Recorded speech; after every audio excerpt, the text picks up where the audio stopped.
For some time now, at least for the past week, they've been hearing this noise each night just as they're drifting off to sleep. It's a deep, guttural breathing sound, like someone or something is inhaling and exhaling right outside their tent. But when they turn on their tent light and look out, there's nothing there. There are trees surrounding their campsite, but none of them are big enough to have something living in them that could be making such a sound. And yet the noise continues each night, driving them crazy. I don't know who needs to know this, but humans are weird. Like we do not make sense sometimes. Take, for instance, our obsession with true crime content, even though we know it's not actually going to help us in any practical scenario in life. Or how about the fact that 1 in 7 of us are scared of escalators, even though they're statistically much safer than stairs? We just can't help ourselves sometimes. But perhaps one of the weirdest things we do is go camping, because let's face it, if you really wanted to get away from all the trappings of modern society, wouldn't you just stay at home and watch Netflix? No. For whatever reason, some of us find peace in the woods. Some of us find peace in the woods. And it seems the protagonist of today's Reddit post is one such person. But it looks like they may have found more than just peace in the woods. So let's jump in. I'm the host, and this is my channel. Every year I plan a camping trip with my girlfriend, and we usually take her 2 friends along. They've become an annual tradition, 4 days in a remote forest with no cell service where we disconnect from everything and hike, camp, fish, and drink by the fire. Just before Labor Day weekend, we headed up north to our favorite state park. The drive was good, and we arrived early afternoon.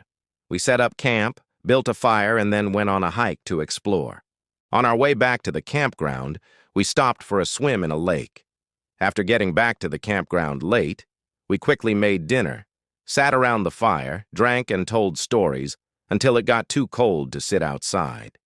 We went to bed earlier than usual since we had an early hike planned for the next morning.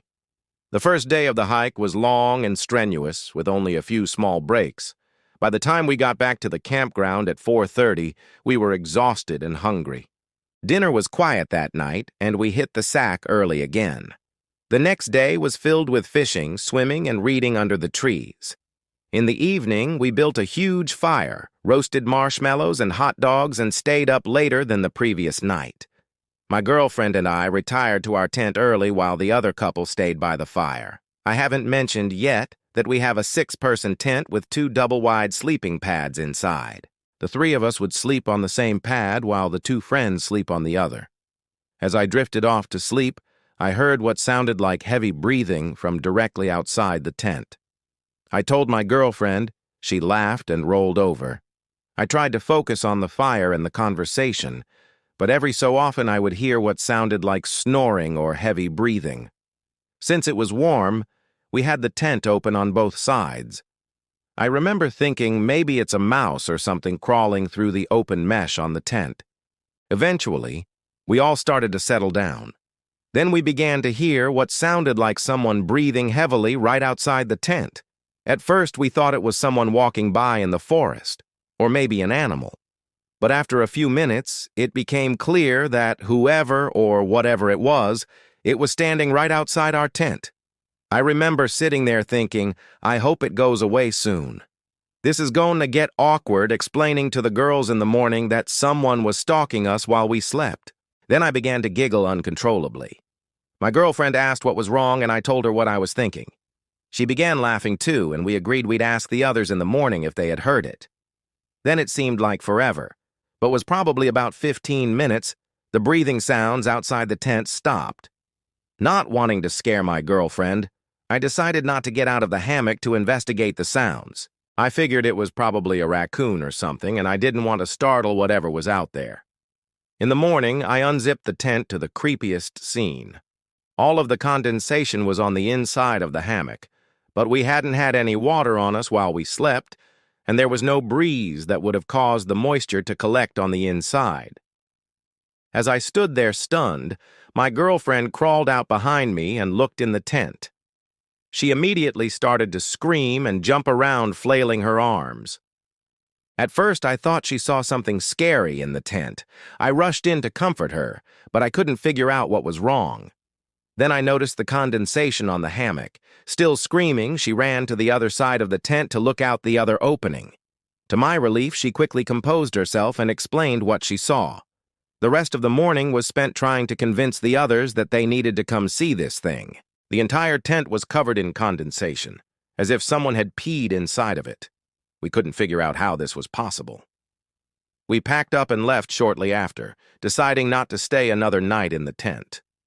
My girlfriend and I still joke about this to this day. Even though she's never been camping since, she insists we'll never find a more peaceful place to camp than that tent.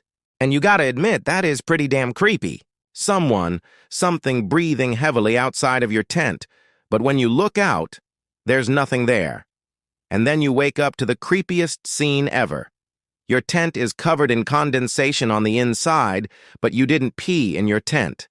There's no way an outside breeze could have done that, and you're 100% sure there wasn't a mouse or raccoon that snuck in, peed, and then somehow evaporated into thin air. I mean, even I'm unsettled just thinking about it. Now, OP and his girlfriend chalked it up to some sort of extremely realistic dream, which is certainly a possibility. But I have to think it's more likely that they just had an extremely unpleasant run-in with a big fat toad.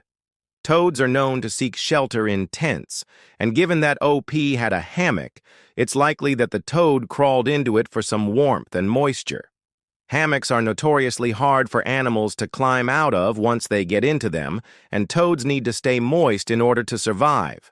So it's likely that the toad would have climbed into OP's hammock and then proceeded to breathe heavily and soak the whole thing in its moisture. So yeah, if I were OP, I'd chalk this up to a large, very thirsty toad. Honestly, though, I'm kind of surprised that the story ends here.